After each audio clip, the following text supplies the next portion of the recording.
have your car specific mounting bracket here with a 6x9 speaker. Instead of putting it on top, you're actually putting it from behind the speaker, and you can see all the holes line up right here, and that's how you install your speaker bracket. The screws that come with your speakers would work just fine to connect this bracket to the speakers. As you can see, if for any reason these are not the right size for your application, you can buy smaller or bigger ones or use washers for a tighter fit.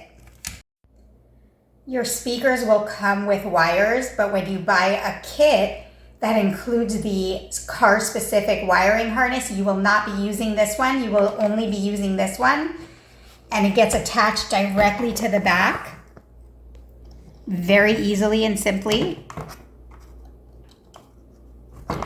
And this will connect directly to your vehicle, eliminating the need for cutting any wires.